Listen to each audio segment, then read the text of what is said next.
Expectations were high, so were fears that the meeting in the Oval Office would end in another heated exchange, as was the case in February during Zelenskyy's first meeting with Trump. President Trump, sir, your message to the people of Ukraine as world leaders gather here today. This time it was different.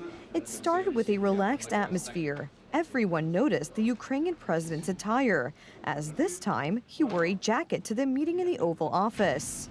You look fabulous in that suit. I said the same thing. Yeah, you look good. I said the same thing. Yeah, looks good on I you. said it's the one that attacked you last time. See, now he's I remember that. Yeah, I apologize to you. You look wonderful. No, my first question for you, President Zelenskyy. In the same suit. You see, I changed, you are not.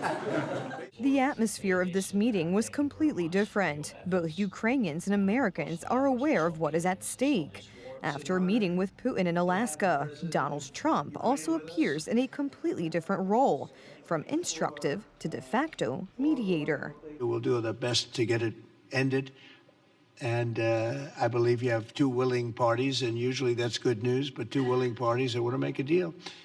And we'll journey together, and we'll go over and we'll see if it can be done. For Ukraine, guarantees of assistance are crucial, both in the diplomatic and military contexts. There'll be a lot of help. When it comes to security, there's going to be a lot of help. It's going to be good.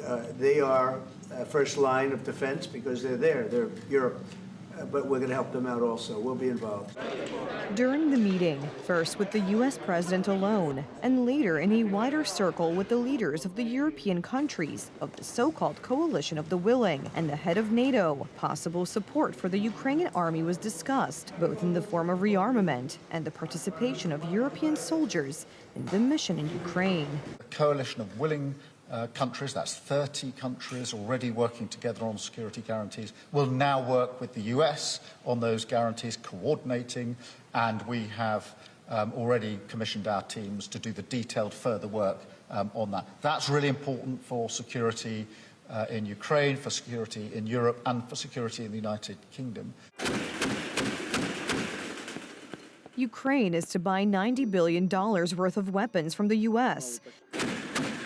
In addition, Europe will invest heavily in training the Ukrainian army. At the same time, the Ukrainians themselves are to develop their work on the production of combat drones, in which, given the conditions on the front line, they have become world leaders.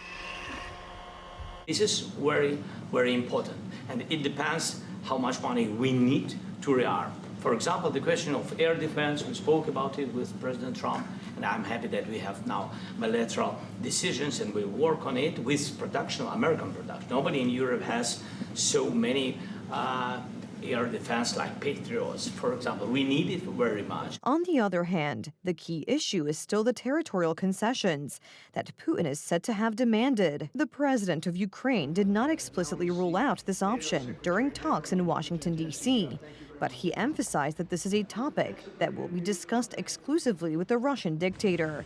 The meeting may take place in the coming weeks. We don't have any day. We just confirmed after this productive meeting with the president and then with all our colleagues, with the partners, we confirmed that we are ready for a trilateral meeting. And if Russia proposed to President of the United States bilateral, and then we will see the result of bilateral, and then it can be the trilateral. According to unofficial information provided by the French delegation, the meeting of the leaders could take place in Geneva.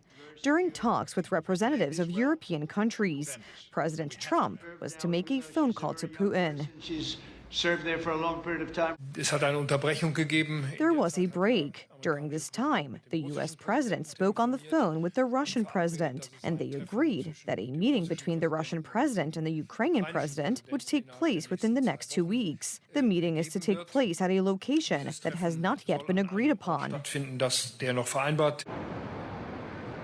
However, it is not known whether Putin will first demand a visit to Russia by the American president. He made such a proposal during their meeting in Alaska. The American president did not rule out such a possibility, and given the determination of the White House, such a scenario is very likely.